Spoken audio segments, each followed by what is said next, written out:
Most of the swing traders हर एक breakout को ट्रेड करने की कोशिश करते हैं। जहां पे भी चार्ट पे ब्रेकआउट दिख गया, जो भी स्टॉक ब्रेकआउट कर रहा है उसमें सीधे ट्रेड कर लिया, ये बिना जाने कि वो particular structure high probability structure है या नहीं, वहां पे विनिंग प्रोबेबिलिटी क्या है। तो ये सारी चीजें हमें समझनी पड़ती हैं। कोई प्रीडिफाइंड क्राइटेरिया भी नहीं होता बहुत सारे स्विंग ट्रेडर्स का कि किन स्ट्रक्चर्स में हमें एक्चुअली ट्रेड करना है, किन स्ट्रक्चर्स को हमें अवॉइड करना है। और तो और एंट्री एंड एग्जिट के रूल्स भी नहीं पता होते कि कब हमें एंट्री करनी है, एंट्री को हम कैसे इफिशिएंट बना सकते हैं, प्रॉफिट बुकिंग की स्ट्रेटेजीज क्या है कि कब हमें प्रॉफिट बुक करना चाहिए, कब नहीं, कब ट्रेडिंग स्टॉप लॉस का इस्तेमाल करना है ट्रेंड को राइड करने के लिए, कैसे हम मल्टीबैगर रिटर्न्स को चेस कर सकते हैं। तो ये सभी चीजों का सॉल्यूशन आपको इस मास्टर क्लास वीडियो में मिलेगा, जहां पे हम एंट्री एंड एग्जिट को बहुत ही डिटेल फ्रेमवर्क में समझने वाले हैं। टेक्निकल ट्रिगर्स को भी समझेंगे कि किन टेक्निकल स्ट्रक्चर्स को, कौन से हाई प्रोबेबिलिटी स्ट्रक्चर्स को हमें सिर्फ ट्रेड करना है और कौन से फंडामेंटल ट्रिगर्स है जिनको हमें कंबाइन करना है इन टेक्निकल ट्रिगर्स के साथ।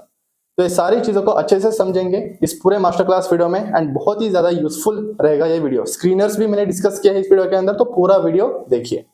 वीडियो में आगे बढ़ने से पहले मैं आपको एक बढ़िया ब्रोकर के बारे में बताना चाहता हूं, जो कि है एम स्टॉक। इस ब्रोकर की खास बात यह है कि आप यहां पर लाइफ टाइम के लिए जीरो ब्रोकरेज के साथ ट्रेड कर सकते हो। आपको यहाँ पे कोई भी ब्रोकरेज पे करने की जरूरत नहीं होगी। Just by paying one time फी ₹999, इसको पे करने के बाद आपको जीरो ब्रोकरेज के साथ ट्रेड करने का मौका मिलता है throughout all the segments, जो कि है delivery, intraday, F and O, mutual funds, IPO, currency. तो आप इन सभी सेगमेंट्स में जीरो ब्रोकरेज के साथ ट्रेड कर सकते हो for the entire life time bye paying just one time fee. And अगर आप एफ एंड ओ में नहीं ट्रेड करते हो, then you can go for this plan, जो कि है ₹0 का प्लान, जहां पे आपको डिलीवरी ट्रेड्स फ्री में मिलता है। एंड एएमसी भी आप यहाँ पे फ्री कर सकते हो, जो कि होता है एनुअल मेंटेनेंस चार्ज, जो आपको बाकी ब्रोकर्स में पे करना पड़ता है लाइफ टाइम के लिए। यहाँ पे आपको ₹999 पे करना है वन टाइम, एंड देन आपका एएमसी भी फ्री हो जाएगा लाइफ टाइम के लिए। आपको कोई भी एएमसी पे करने की जरूरत नहीं पड़ेगी। तो यहाँ पर मैं एम स्टॉक के ब्रोकरेज कैलकुलेटर इस फीचर पर आ गया हूँ। मानते हैं कि कोई इक्विटी इंट्राडे ट्रेडर है और वो यहाँ पे दिन में 10 ट्रेड करता है, स्कैल्पिंग करता है फॉर जस्ट एग्जांपल। तो यहाँ पे 10 ट्रेड करने के पीछे टोटल 20 ऑर्डर्स प्लेस होते हैं, राइट? क्योंकि हर एक ट्रेड के पीछे आपको बाय एंड सेल दोनों ऑर्डर प्लेस करने पड़ते हैं। ₹20 ब्रोकरेज पर ऑर्डर के हिसाब से जो साल भर का ब्रोकरेज बनेगा वो 48,000 बनेगा दूसरे ब्रोकर्स में। बट यहाँ पे एम स्टॉक की मदद से आप ये ईयरली सेविंग्स कर सकते हो। और एम स्टॉक ने जो ब्रोकरेज एक साल के अंदर रिटेल इन्वेस्टर्स और ट्रेडर्स का बचाया है वो है ₹145 करोड़। तो ब्रोकरेज सेविंग के लिए सबसे बेस्ट ब्रोकर है। यहाँ पे दूसरी सबसे बढ़िया चीज ये है कि यहाँ पे जो इनका इंटरेस्ट रेट है मार्जिन के लिए वो सबसे कम है कंपेयर टू अदर ब्रोकर, जो कि है सिर्फ 6.99%। जहाँ पे बाकी ब्रोकर्स आपसे अप टू 18% चार्ज करते हैं, वहां पे ई मार्जिन ट्रेडिंग फैसिलिटी ये सिर्फ 6.99% पे प्रोवाइड कर रहे हैं, जो काफी कम रेट है। और उसके साथ आपको जीरो ब्रोकरेज मिलता है just by paying one time fee, no hidden charges for life, intraday, delivery, IPO सब में आप ट्रेड कर सकते हो विद जीरो ब्रोकरेज। यहाँ पे आप देख सकते हो इनके अचीवमेंट्स क्या है। 8.5 लाख प्लस यूजर्स है, ऐप रेटिंग 4 स्टार है, plus M stock is backed by Mirae asset, जो कि काफी रेप्यूटेड फर्म है। 40 करोड़ प्लस यहाँ पे ट्रेड्स हो चुके हैं टर्नओवर। तो काफी अच्छा ब्रोकर है। इनका टेक्नोलॉजी की भी अगर बात करें हम, तो यहाँ पे super fast, stable and secure technology है। ऑनबोर्डिंग स्मूथ है, लैग नहीं होता, इंटीग्रेटेड चार्ट्स है, and super fast orders execute होते हैं। Then you can surely watch for this broker. मैंने लिंक यहाँ पे डिस्क्रिप्शन में दे दिया है एंड पिन भी कर दिया है कमेंट में, आप जाके देख सकते हो। तो चलिए सीधे शुरू करते हैं आज के इंटरेस्टिंग सेशन के साथ, जहां पे हम समझेंगे कि एंट्री एंड एग्जिट हमें कैसे करनी होती है और क्या इंपॉर्टेंट पॉइंट्स है, क्या इंपॉर्टेंट ट्रिगर्स है जो हमें कंसिडर करना होता है हमारे एंट्री और एग्जिट को ज़्यादा इफिशिएंट बनाने के लिए। तो बहुत ही डिटेल में हम पॉइंट समझेंगे। एंड ये वीडियो किन लोगों के लिए नहीं है वो भी मैं पहले ही बता दूं कि ये वीडियो बिल्कुल भी इंट्राडे ट्रेडर्स के लिए नहीं है जो वेरी शॉर्ट टर्म ट्रेडिंग करते हैं। ये वीडियो सिर्फ investors and swing traders, positional traders के लिए है, जिनकी होल्डिंग पीरियड जो वीकली, मंथली टाइम फ्रेम पे या डेली टाइम फ्रेम पे ट्रेड करते हैं और जिनकी होल्डिंग पीरियड 1 मंथ से ज़्यादा होती है। तो ये बहुत ही ज़्यादा यूजफुल रहने वाली है video for technical analysis as well as fundamental analyst. तो चलिए सीधे शुरू करते हैं। तो जो पहला चीज़ जो हमें समझना है वो है एंट्री एंड एग्जिट फ्रेमवर्क। तो एक ही फ्रेमवर्क है, बहुत ही बेसिक एंड बहुत ही इंपॉर्टेंट फ्रेमवर्क, जिसके ऊपर हमें काम करना है। तो ये framework fundamental trigger plus technical trigger है, जहाँ पे हम दोनों ट्रिगर्स का इस्तेमाल करेंगे। अभी हम डिटेल में समझेंगे कि फंडामेंटल ट्रिगर क्या होता है, टेक्निकल ट्रिगर क्या होता है। तो टेक्निकल ट्रिगर में जो पॉइंट्स आते हैं वो आप यहाँ पे नीचे देख सकते हो कि टेक्निकल ट्रिगर हम इसलिए यूज़ करते हैं जिससे हम एंट्रीज एंड एग्जिट्स को इफिशियंटली यहाँ पे ज़्यादा इंप्रूव कर सके हमारे एंट्रीज को। एंड फंडामेंटल ट्रिगर तो बहुत ज़्यादा इंपॉर्टेंट होता है। किसी भी स्टॉक का जो प्राइस इम्पल्स मूव अगर देता है तो उसके पीछे कुछ ना कुछ फंडामेंटल कारण होता है। तो यहाँ पर अगर आपको किसी भी स्टॉक में बहुत ज़्यादा तेजी देखने को मिल रही है, then there is some fundamental strong force which is pushing that price. तो फंडामेंटल ट्रिगर को भी मद्देनजर रखते हुए हमें एंट्री करनी चाहिए, और कैसे हमें ये सब कुछ करना है ये आगे हम इस फ्रेमवर्क में डिटेल में समझेंगे। तो ये एक इंपॉर्टेंट फ्रेमवर्क है, फंडामेंटल टेक्निकल ट्रिगर दोनों अप्रोचेस के साथ हम करेंगे, एंड ये दोनों अप्रोच आपको हाई प्रोबेबिलिटी अपॉर्चुनिटीज क्रिएट करके देगी। यहाँ पे हमें सिर्फ प्रोबेबिलिटी पे फोकस करना है, क्योंकि टेक्निकल्स और या सिर्फ अगर हम प्राइस एक्शन के ही भरोसे बैठेंगे then there will be some less probability. यहाँ पे और प्रोबेबिलिटी बढ़ाने के लिए और एंट्रीज को प्रॉपरली करने के लिए हमें फंडामेंटल्स की भी जरूरत पड़ती है। So let's start with first technical triggers क्या है, एंड देन लास्ट में हम फंडामेंटल ट्रिगर्स को भी समझेंगे, एंट्री एंड एग्जिट को समझेंगे। तो अभी जो पहला मेरा टेक्निकल ट्रिगर होता है एंट्री करने के लिए, वो होता है माइनर ब्रेकआउट स्ट्रक्चर्स। अब ये बहुत ही ज़्यादा इंपॉर्टेंट कंसेप्ट है माइनर ब्रेकआउट स्ट्रक्चर्स। इसका सिंपल सा मतलब होता है कि जब भी ब्रेकआउट्स हो रहे हैं, अभी आपको यहाँ पे मेजर ब्रेकआउट पैटर्न दिखाई दे रहा होगा। ये जो है एक मल्टी ईयर ब्रेकआउट पैटर्न था यहाँ पे मॉइल लिमिटेड जो माइनिंग कंपनी है। तो यहाँ पे 2011 से लेकर 2024 तक ये रेजिस्टेंस का फॉर्मेशन हुआ था, एंड इस स्टॉक को हमने बहुत पहले भी डिस्कस किया हुआ है, रेगुलर ओल्ड व्यूअर्स को पता ही होगा इस स्टॉक के बारे में। तो यहाँ पे माइनर ब्रेकआउट स्ट्रक्चर का क्या मतलब है? माइनर ब्रेकआउट स्ट्रक्चर वो ब्रेकआउट स्ट्रक्चर्स होते हैं जो मेजर ब्रेकआउट पैटर्न्स के अंदर होते हैं। जैसे कि यहाँ पर अगर आप देखोगे तो ये जो इंपॉर्टेंट लेवल था, ये मल्टी ईयर रेजिस्टेंस लेवल, ये मेजर ब्रेकआउट लेवल है, राइट, ये मेन ब्रेकआउट लेवल है। बट इसके पहले कई कबार ऐसे पैटर्न्स का फॉर्मेशन होता है जो कि माइनर ब्रेकआउट्स कहलाते हैं।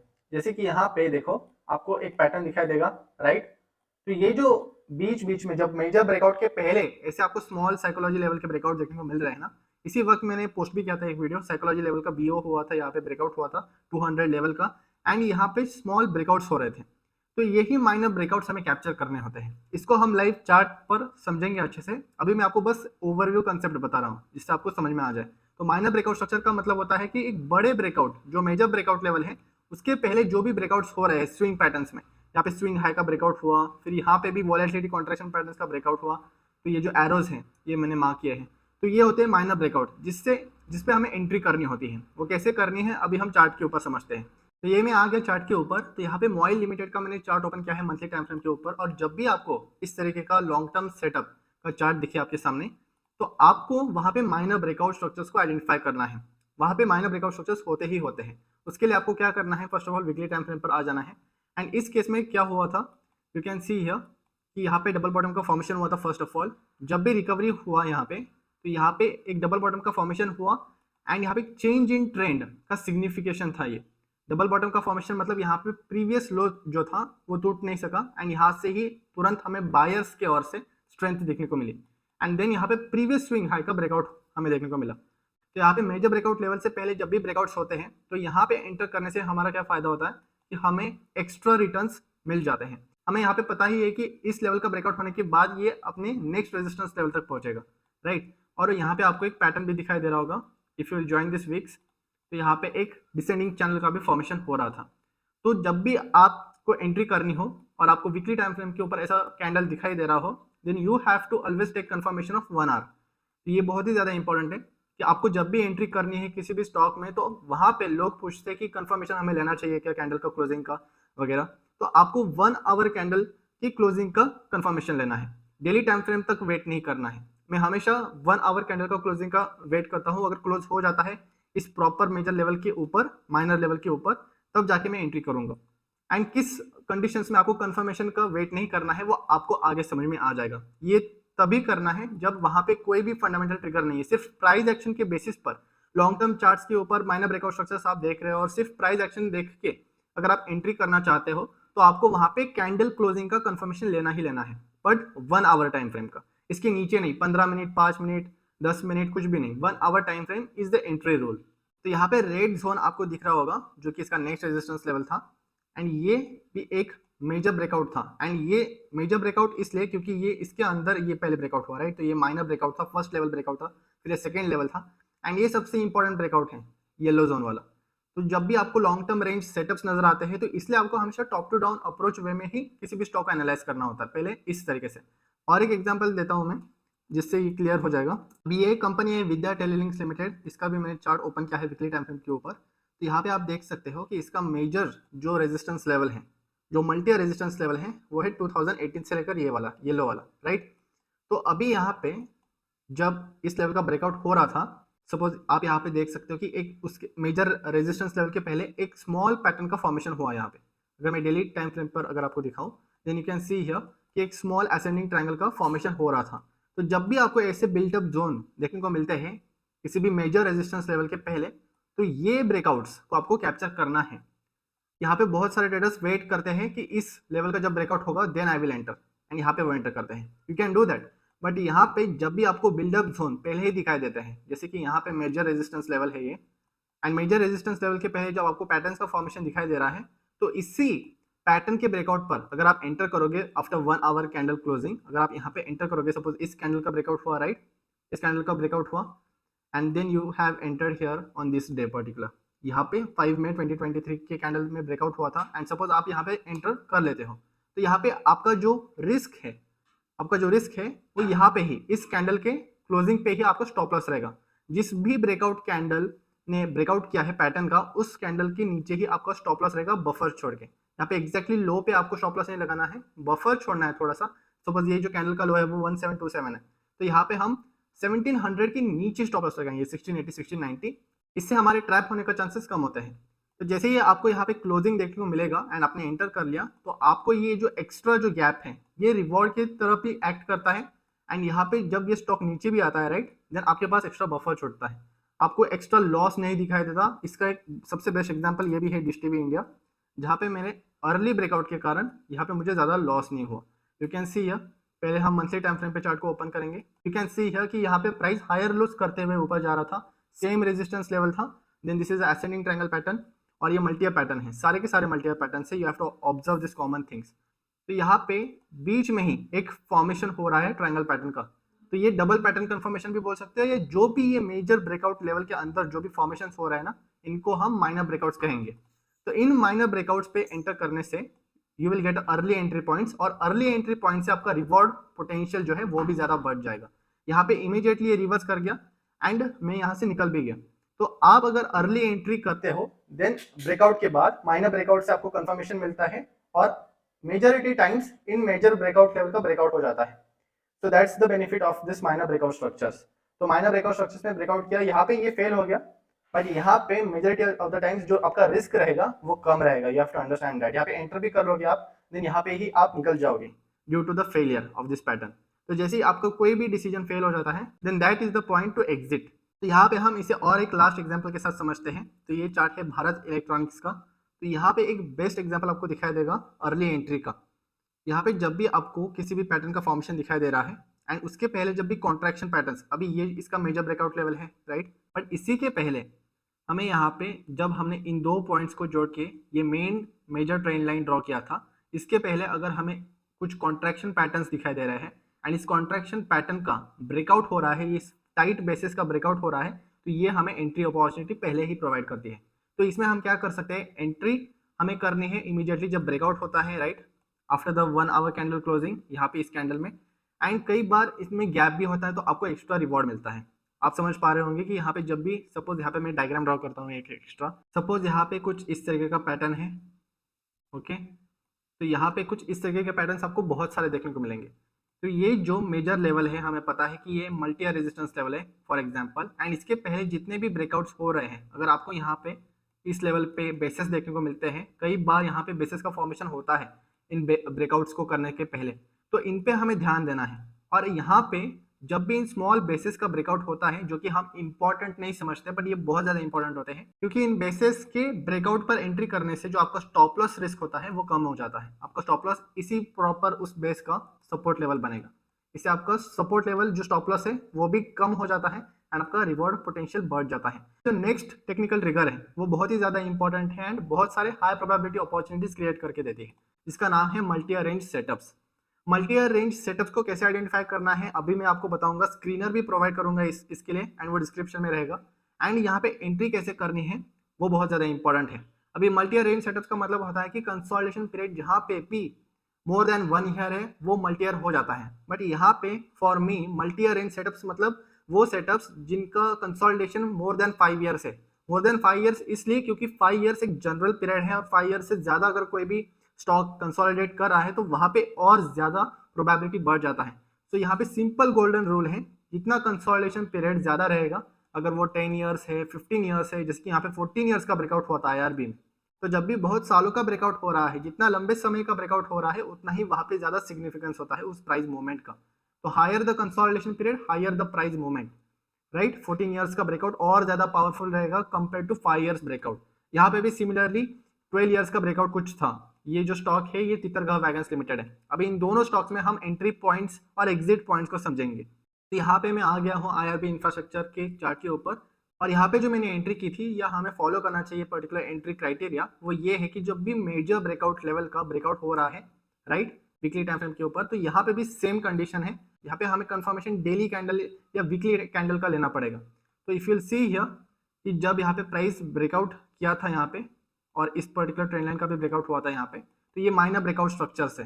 ये बिल्डअप हुआ था फर्स्ट ऑफ ऑल, ये लगभग 8 मंथ्स का कुछ बिल्डअप हुआ था ब्रेकआउट करने से पहले, एंड देन जाके यहाँ पे एक अच्छा खासा ये हुआ, एक मूव हमें देखने को मिला। तो एंट्री कैसे करनी है, जब भी मेजर ब्रेकआउट लेवल का यहाँ पे ब्रेकआउट हो रहा है कैंडल के जरिए, तो उस कैंडल में ही हम एंटर करेंगे after a daily candle close. यहाँ पे हमें डेली कैंडल क्लोज का कंफर्मेशन लेना है। तो मल्टी ईयर अगर ब्रेकआउट है जहाँ पे बहुत बड़ा पीरियड का ब्रेकआउट हो रहा है, लाइक मोर देन 10 ईयर्स या मोर देन 15 ईयर्स, तो वहां पे हमें डेली कैंडल क्लोज का कंफर्मेशन लेना पड़ेगा। एंड अगर छोटे पीरियड का ब्रेकआउट हो रहा है, राइट, लाइक 6 मंथ्स या 8 मंथ्स, जिसमें वोलेटिलिटी कॉन्ट्रैक्शन पैटर्न्स है, उसके ऊपर भी हम आएंगे कि कॉन्ट्रैक्शन पैटर्न्स क्या होते हैं। बट अगर छोटे पीरियड पे इसी सेम पैटर्न का ब्रेकआउट हो रहा है, तो हमें 1 आवर कैंडल का क्लोज का कंफर्मेशन लेना है, एंड बड़े टाइम फ्रेम पे हमें अराउंड डेली कैंडल का कंफर्मेशन लेना है। तो इस हिसाब से हमें कंफर्मेशन क्राइटेरियाज है। तो यहाँ पे हम डेली कैंडल क्लोज का कंफर्मेशन लेंगे, एंड जैसे ही मेजर ब्रेकआउट लेवल का ब्रेकआउट हो रहा है, then we will enter here. And यहाँ पे कुछ 32 के पास एंट्री थी मेरी, एंड देन ये नीचे आ गया। एंड अभी यहाँ पे स्टॉप लॉस कैसे लगाना होता है, फर्स्ट ऑफ ऑल यहाँ पे जो मेजर ब्रेकआउट लेवल है वो क्या है, ये येलो जोन है, एंड ये ब्लैक लेवल्स हैं। ये ऊपर वीक्स को भी मैंने कंसिडर किया है, एंड ये इसका मेजर क्लोजिंग का लेवल है, राइट। तो इसके नीचे ही मैंने स्टॉप लॉस लगाया था, जो कि ये ट्रेंड लाइन के पास था। तो आपको हमेशा बफर छोड़ना है। अगर मैं यहाँ पे इस कैंडल पे एंटर कर रहा हूँ, तो आपको पॉइंट्स के हिसाब से नहीं स्टॉप लॉस लगाना है कि 32 पे मैंने एंटर कर लिया तो 31 या 30 पे ही मैं स्टॉप लॉस लगाऊंगा, 2 ही रुपए का मैं लॉस ले सकता हूँ। You don't have to define your stop loss in that way. आपको यहाँ पे loss logically stop loss set करना है कि कहाँ पे स्टॉप लॉस होना चाहिए। अगर बड़ा स्टॉप लॉस बन रहा है, then you have to reduce your quantity. तो अगर स्टॉप लॉस का गैप बहुत ज्यादा बढ़ रहा है, स्टॉप लॉस का पॉइंट यहाँ पे सपोज 32 पे ब्रेकआउट हुआ, एंड आपने 32.50 के पे एंट्री कर ली, एंड आपका stop loss logical stop loss बन रहा है 28 या 29 के पास, क्योंकि यहाँ पे ही स्विंग हाइज लेवल है, एंड हम बफर छोड़ेंगे हमेशा, क्योंकि यहाँ पे बहुत सारे सेलर्स होते हैं या इंस्टीट्यूशनल सेलर्स होते हैं जो कि यहाँ पे ट्रैप करते हैं, right. So we don't have to get inside the SL hunting. हमें एसएल हंटिंग से अगर बचना है तो हमें we have to keep the buffer. तो यहाँ पे हम 28 या 29 के ऊपर स्टॉप लॉस लगाएंगे, एंड अगर आपका एसएल पॉइंट्स बहुत ज्यादा हो रहा है, आपका टोटल लॉस वैल्यू यहाँ पे बढ़ रहा है, टोटल रिस्क अगर बढ़ रहा है, तो आपको क्वांटिटी वहां पे कम करनी है। इसी को हम पोजीशन साइजिंग कहते हैं। तो पोजीशन साइजिंग बहुत ही ज्यादा इंपॉर्टेंट होता है। स्टॉप लॉस अगर बड़ा हो रहा है तो वहां पे हम क्वांटिटी कम कर लेंगे। स्टॉप लॉस अगर हमारा बहुत ही छोटा है, लॉजिकल स्टॉप लॉस अगर हमारा छोटा बन रहा है, then there we will increase our quantity. बहुत ही सिंपल। तो यहाँ पे अभी हमें डेली कैंडल क्लोज का कंफर्मेशन लेना है एंट्री के लिए, एंड मेजर ब्रेकआउट जैसे ही होता है तब हम यहाँ पे एंटर करेंगे, अगर प्राइस एक्शन के बेसिस पे हम कर रहे हैं तो। फंडामेंटल ट्रिगर्स के लिए अलग एंट्री अप्रोच है। तो हमने मल्टी अरेंज सेटअप्स इस टेक्निकल ट्रिगर को भी समझ लिया है कि एंट्री कैसे करनी है। डेली कैंडल का क्लोजिंग लेंगे हम अगर टाइम फ्रेम बहुत ही ज्यादा है ब्रेकआउट पीरियड का, एंड और रिटेस्ट भी अपॉर्चुनिटीज होती है, जैसे कि यहाँ पे रिटेस्ट भी एक अपॉर्चुनिटी बनी थी। तो आपको ये बेसिक चीजें पता ही होगा कि एंट्री जो करनी है, कंफर्मेशन हमें 1 आवर कैंडल का लेना है in the small breakout periods, and in the multi year breakout period जहाँ पे बहुत ज्यादा लंबे समय का ब्रेकआउट हो रहा है, वहाँ पे हम डेली कैंडल क्लोज का कंफर्मेशन लेंगे। अभी सबसे इंपॉर्टेंट चीज हम देखते हैं कि मल्टी अरेंज सेटअप्स, ऐसे स्टॉक्स को हम ढूंढे कैसे। अगर ढूंढ ही नहीं पाएंगे तो ट्रेड कैसे करेंगे, राइट। तो अभी हम वो देखते हैं कि स्क्रीनर क्या है। तो यहाँ पे लॉन्ग टर्म रेंज ब्रेकआउट्स वाले स्टॉक्स को ढूंढने के लिए ये वो स्क्रीनर है, रेंज ब्रेकआउट विद वॉल्यूम। इसका इस्तेमाल करके आप multi up breakouts and range breakout, strong range breakout जहाँ पे भी हो रहा है, वो स्टॉक्स आपको यहाँ पे मिल जाएंगे। तो यहाँ पे range breakout with volume screener का लिंक मैं डिस्क्रिप्शन में दे दूंगा, इसको प्रैक्टिस करना है। प्लस यहाँ पे इन स्क्रीनर्स को कब इस्तेमाल करना है ये भी जाना बहुत ज्यादा इंपॉर्टेंट है।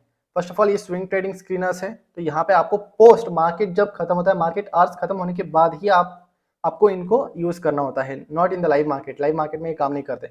Okay, range breakout with volume में लॉन्ग टर्म के लिए, मिड टर्म के लिए स्क्रीनर है, तो इसका मैं लिंक दे दूंगा। Plus range breakout with volume, अभी यहाँ पे अगर आप मार्केट ब्रेथ देखोगे नीचे, आप बैक टेस्ट भी कर सकते हो, एंड ये मार्केट ब्रेथ आपको बताता है कि कितने नंबर ऑफ स्टॉक्स अभी इस स्क्रीनर के अंदर आ रहे हैं। अभी कम आ रहे हैं क्योंकि यहाँ पे क्रैश टाइम या करेक्शन हमें देखने को मिल रहा है स्मॉल कैप्स में और मिड कैप्स में। तो जब भी टोटल मार्केट का एनवायरनमेंट, जब भी निफ्टी या ब्रॉडर मार्केट इंडाइसेस, निफ्टी 500, सभी सेक्टर्स कैसे काम कर रहे हैं, जब भी मार्केट का माहौल अगर पॉजिटिव है तब जाके ये स्क्रीनर्स ज्यादा एक्यूरेटली काम करते हैं। तो हमें हमेशा ब्रॉडर मार्केट के साथ ही काम करना है। अगर ब्रॉडर मार्केट पॉजिटिव है, मतलब निफ्टी, सेंसेक्स, निफ्टी 500 और बाकी के सेक्टर्स अगर यहाँ पे पॉजिटिवली ट्रेड कर रहे हैं, और स्मॉल कैप इंडेक्स कैसे ट्रेड कर रहा है, मिड कैप इंडेक्स अभी रिसेंटली क्रैश हुआ था, राइट। तो ऐसे माहौल में अगर आप इन स्क्रीनर्स को इस्तेमाल भी करोगे तो आपको ज्यादा नंबर ऑफ स्टॉक्स नहीं मिलेंगे, और अगर आपको मिलेंगे भी तो वो ज्यादा एक्यूरेट नहीं रहेंगे। तो आपको प्रॉपर स्ट्रक्चर्स को देख के ही स्टॉक को सिलेक्ट करना है, जिसकी यहाँ पे प्रॉपर स्ट्रक्चर का अभी फॉर्मेशन नहीं हुआ है, बट हो सकता है। तो जब होगा तभी आपको ट्रेड करना है। तो रेंज ब्रेकआउट विद वॉल्यूम, इसको आप बैक टेस्ट करके देख सकते हो। हिस्ट्रीज में बहुत बढ़िया स्टॉक्स इस स्क्रीनर के अंदर आए थे, तो आप यहाँ पे हाई बार्स पे क्लिक करके एनालाइज कर सकते हो। This will help you in the future. तो अभी हम आते हैं हमारे टॉपिक के ऊपर। अभी लास्ट जो टेक्निकल ट्रिगर है, जो इंपॉर्टेंट टेक्निकल ट्रिगर हमें देखना चाहिए, वो है कॉन्ट्रैक्शन पैटर्न से। इसको हम ईएमए कन्वर्जेंस भी कहते हैं। तो ईएमए कन्वर्जेंस ये ऐसे पैटर्न्स होते हैं जहाँ पे टाइट बेसिस का फॉर्मेशन हो रहा है, और ऐसे ही पैटर्न्स, कॉन्ट्रैक्शन पैटर्न्स आपको एक्सप्लोसिव मूव्स दिखाते हैं। तो ट्रेडिंग टाइट बेसिस या पर्टिकुलरली ईएमए कन्वर्जेंस का मतलब होता है जहाँ पे सभी के सभी एक्सपोनेंशियल मूविंग एवरेज कन्वर्ज हो रहे हैं। अभी मैं आपको इसका एग्जांपल दिखाऊंगा, एंड इस पर्टिकुलर पैटर्न के लिए मैं आपको स्क्रीनर भी प्रोवाइड करूंगा। इसका अलग सा स्क्रीनर है जो कि मैं यूज करता हूँ। और यहाँ पे सबसे ज्यादा इंपॉर्टेंट चीज है कि ये जो कॉन्ट्रैक्शन पैटर्न्स होते हैं ये 6 महीने में या इनका शॉर्ट टर्म ही पीरियड होता है, लगभग 3 to 6 मंथ्स का कंसोलिडेशन हो सकता है, 1 ईयर का कंसोलिडेशन हो सकता है। तो यहाँ पे आपको 1 आवर कैंडल क्लोजिंग का ही कंफर्मेशन लेना है, राइट। अगर आप यहाँ पे तुरंत ब्रेकआउट पे एंटर करोगे तो वो काम नहीं चलेगा, क्योंकि यहाँ पे हम फंडामेंटल ट्रिगर नहीं है। तो फंडामेंटल ट्रिगर को हम लास्ट में देखेंगे ही। तो अभी हम इस पर्टिकुलर कंसेप्ट को चार्ट के ऊपर समझते हैं। तो ईएमए कन्वर्जेंस को जल्दी से समझ लेते हैं कि ईएमए कन्वर्जेंस के लिए हमें first of all EMA indicator की जरूरत पड़ेगी। एंड नॉर्मल ट्रेडिंग व्यू में हम ज्यादा इंडिकेटर्स नहीं लगा सकते, right. More than 2 indicators allowed नहीं है फ्री वर्जन में। तो इसके लिए एक सिंपल सा ट्रिक है कि हम इंडिकेटर सेक्शन में जाके मल्टी ईएमए सर्च करेंगे, जो कि कस्टमाइज इंडिकेटर बना हुआ है थ्रू दिस। तो यहाँ पे मल्टी ईएमए, इस पर्टिकुलर AHOUD और RI, ये आप देख सकते हो 1560 कोड है। तो इस पर्टिकुलर इंडिकेटर को आप सिलेक्ट करके मल्टीपल ईएमएस एक ही इंडिकेटर के अंदर लगा सकते हो। तो ये इसकी खासियत है। तो यहाँ पे आप 250 मैंने कुछ इंडिकेटर्स लगा रखे हैं, यू कैन सी दैट। तो यहाँ पे ये आपको फ्री वर्जन में ही आपको मल्टीपल इंडिकेटर्स लगाने में मदद करेगी। तो यहाँ पे कौन से इंडिकेटर्स हम यूज करते हैं ईएमए कन्वर्जेंस के लिए, तो 250 एंड 21 यही इंपॉर्टेंट है। 21 या 20 आप लगा सकते हो। 21 एक फिबोनाची नंबर है, इसलिए मैंने 21 यहाँ पे किया हुआ है। सो 250 एंड 20 आपको लगाना है। एंड ये जो है नंबर्स, इनको आप इग्नोर कर सकते हो। इनके लिए आपको स्टाइल में जाके अनटिक कर देना है इनको, और सिर्फ 3 इंडिकेटर्स को टिक करना है यहाँ पे, जो कि है 20, 50 एंड 20। तो यहाँ पे इनको एक बार ये करने के बाद फिर आप इस इंडिकेटर को प्लॉट करोगे चार्ट के ऊपर। एंड जब भी ये तीनों के तीनों ईएमएस कन्वर्ज करेंगे, मतलब एक साथ आएंगे, तो इसका मतलब होता है कन्वर्जेंस। और इस कन्वर्जेंस को ट्रैक करने के लिए आप वीकली टाइम फ्रेम पे भी ट्रैक कर सकते हो। अगर टाइम फ्रेम बड़ा है तो वीकली टाइम फ्रेम पे, पीरियड कंसोलिडेशन पीरियड अगर बड़ा है तो तब जाके हम वीकली टाइम फ्रेम पे देखेंगे। नहीं तो हम डेली टाइम फ्रेम पे प्रॉपरली एंट्री के लिए हमेशा ना हम छोटे टाइम फ्रेम पे आके एंट्री को प्लान करेंगे, और वो छोटा टाइम फ्रेम डेली ही रहेगा, डेली और 1 आवर मैक्स। तो यहाँ पे ईएमए कन्वर्जेंस को आप देख सकते हो कि इस पर्टिकुलर ईएमए कन्वर्जेंस का फॉर्मेशन यहाँ पे हुआ था, राइट। जब यहाँ पे प्रॉपरली तीनों के तीनों ईएमएस नजदीक आए थे, और यहाँ पे पैटर्न का भी फॉर्मेशन हो रहा था। तो जब भी ईएमए कन्वर्जेंस का फॉर्मेशन होता है, या जब भी आपको ऐसे 3 ईएमएस एक साथ देखने को मिल रहा है ना, और वहां पे पैटर्न का भी फॉर्मेशन देखने को मिल रहा है, कुछ इस तरीके का ट्रायंगल पैटर्न या सपोर्ट रेजिस्टेंस के बीच में ही ईएमए कन्वर्जेंस का फॉर्मेशन हो रहा है, तो ये टाइट बेस बताता है आपको कि यहाँ पे टाइट बेस का फॉर्मेशन हो रहा है, एंड यहाँ पे एक्सप्लोसिव मूव होने के चांसेस ज्यादा है। तो ऐसे में हमें एंट्री कैसे करनी है? एंट्री हमेशा हमें 1 आवर कैंडल क्लोजिंग पे ही करनी है, क्योंकि यहाँ पे बहुत सारे शेकआउट्स होते हैं, ये इसका डिसएडवांटेज है। तो यहाँ पे इसलिए मैं बोल रहा हूँ कि हमेशा 1 आवर कैंडल क्लोजिंग का हमें कंफर्मेशन लेना है। एंड आप देख सकते हो कि यहाँ पे जब ब्रेकआउट हुआ था सीमेक में, तो पर्टिकुलरली उस ईएमए कन्वर्जेंस स्क्रीनर में इसी वक्त आया था। तो यहाँ पे 1 आवर कैंडल क्लोजिंग हुआ, एंट्री किया, और तो स्टॉप लॉस कहाँ पे रहेगा आपका? ऑब्वियसली इस कैंडल के लो के नीचे या प्रीवियस स्विंग हाई के ऊपर। तो ये आपका स्टॉप लॉस एग्जिट क्राइटेरिया हो गया। आपका entry criteria 1 our candle closing रहेगा ईएमए कन्वर्जेंस के क्राइटेरिया में, जहाँ पे टाइट बेस का फॉर्मेशन हो रहा है। ठीक से देखोगे तो यहाँ पे और एक पैटर्न था नीचे, राइट, एक वीसीपी का भी फॉर्मेशन हुआ था। तो एक्सप्लोसिव मूव में आपको इस तरीके के पैटर्न्स बहुत सारे देखने को मिलते हैं। तो एक्सप्लोसिव मूव एक इंपॉर्टेंट कंसेप्ट है, जहाँ पे आपको 3 ईएमएस को लगाना है। एंड जब भी आपको इस तरीके का पैटर्न देखने को मिलता है, तो आपको उस स्टॉक को वॉच लिस्ट में रखना है। एंड अगर वो स्टॉक ऊपर जा चुका है तो आप देखोगे कितना ऊपर जा चुका है। अगर रिटेस्ट पॉसिबल है तो रिटेस्ट पे एंटर करोगे, नहीं तो आप ऊपर जाके थोड़ा सा क्वांटिटी एग्जीक्यूट कर सकते हो एंड उस क्वांटिटी के साथ ही यहाँ पे राइड कर सकते हो, या आपको स्टॉप लॉस यहाँ पे एक्सेप्ट करना पड़ेगा और स्टॉप लॉस के लिए आपको प्रीवियस स्विंग हाई को कंसीडर करना है। तो यहाँ पे सीमेक्स लिमिटेड हो गया। अभी ईएमए कन्वर्जन स्क्रीनर मैं आपको दिखाता हूँ और इस स्क्रीनर का भी लिंक मैं नीचे आपको दे दूंगा। तो ये है ईएमए कन्वर्जन स्क्रीनर जो कि आप देख सकते हो, इसका लिंक मैं डिस्क्रिप्शन में दे दूंगा। यहाँ पे वो स्टॉक्स आएंगे जहाँ पे ईएमए कन्वर्जन हो रहा है, ओके। और जो भी स्टॉक्स, ये जितने भी स्टॉक्स आ रहे हैं आपको सबका चार्ट देखना होता है, ईटीएफ को इग्नोर करना है, ऑब्वियसली ईटीएफ को स्टॉक नहीं होता। जो भी स्टॉक के नाम आ रहे हैं उनको ठीक से एनालाइज करना है, अगर वहां पे परफेक्टली कोई पैटर्न का फॉर्मेशन बन रहा है ईएमए कन्वर्जेंस के साथ, तभी उस पर्टिकुलर स्टॉक को हम वॉच लिस्ट में ऐड करेंगे, नहीं तो नहीं करेंगे, इग्नोर करेंगे। हमें वेट करना है अंटिल एंड अनलेस परफेक्टली इस स्टॉक में ईएमए कन्वर्जेंस या पर्टिकुलर पैटर्न का फॉर्मेशन होता है तब तक। तो अभी हम बात करते हैं प्रॉफिट बुकिंग स्ट्रेटेजीज की, कि यहाँ पे प्रॉफिट बुक हमें कब करना है, एग्जिट प्लान कैसे करना है। ये एक इंपॉर्टेंट चीज है, बहुत ही बेसिक है। इसके लिए हमेशा आपको जब भी आप चार्ट को एनालाइज करते हो बड़े टाइम फ्रेम के ऊपर, तो बड़े टाइम फ्रेम पे जो भी एरिया ऑफ वैल्यूज है, एरिया ऑफ वैल्यूज का सिंपल मतलब होता है पॉइंट्स। तो यहाँ पे रेजिस्टेंस कहाँ पे, सबसे important all time high resistance कहाँ पे, तो major resistance level monthly time frame के ऊपर जब भी आप जाते हो, वीकली टाइम फ्रेम के ऊपर जब भी आप रेजिस्टेंस पॉइंट को मार्क करते हो, जैसे कि यहाँ पे एक रेजिस्टेंस पॉइंट मुझे दिखाई दे रहा है क्योंकि यहाँ से प्राइस नीचे गया था, राइट। तो यहाँ पे मैंने मार्क कर दिया। फिर उसके बाद ये एक इंपॉर्टेंट पॉइंट है, लाइन चार्ट के ऊपर भी देखोगे तो ये आपको स्विंग हाई पॉइंट दिखाई देगा, तो यहाँ पे भी मैं रेजिस्टेंस लेवल मार्क कर देता हूँ। तो जैसे मैंने बड़े टाइम फ्रेम पे ये लेवल्स को मार्क कर लिया तो ये एरिया ऑफ वैल्यूज बन गए, बहुत ही ज्यादा इंपॉर्टेंट है ये। और फिर अभी डेली टाइम फ्रेम पे आके, जो कि हमारा नॉर्मल ट्रेडिंग टाइम फ्रेम है, तो डेली टाइम फ्रेम पर आके जब भी इन पर्टिकुलर लेवल्स के पास आसपास प्राइस ट्रेड करता है एंड यहाँ पे कुछ नेगेटिव पैटर्न का फॉर्मेशन करता है, जैसे कि यहाँ पे अभी फिलहाल डबल टॉप नहीं कह सकते हम, बट यहाँ पे 2 बार रेजिस्टेंस करके नीचे चला गया एंड अभी इन दोनों ईएमए कन्वर्जेंस करके नीचे जा रहा है। इन 20 ईएमए एंड 50 ईएमए को मैंने प्लॉट किया है।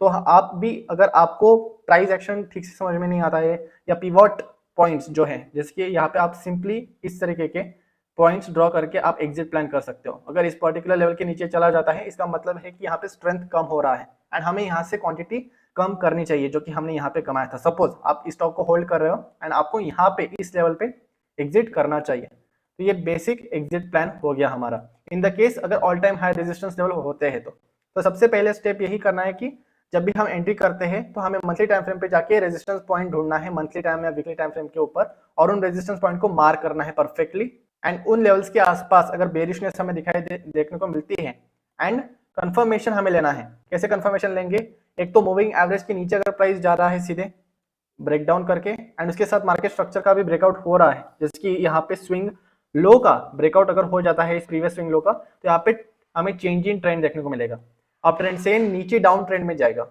So this is the change in trend confirmation. तो ऐसे करके हम यहाँ पे एग्जिट प्लान कर सकते हैं। और दूसरी इंपॉर्टेंट चीज कि एग्जिट प्लान हमेशा आपको उन्हीं स्टॉक्स में करना है जहाँ पे all time high resistance level आपको देखने को मिलता है।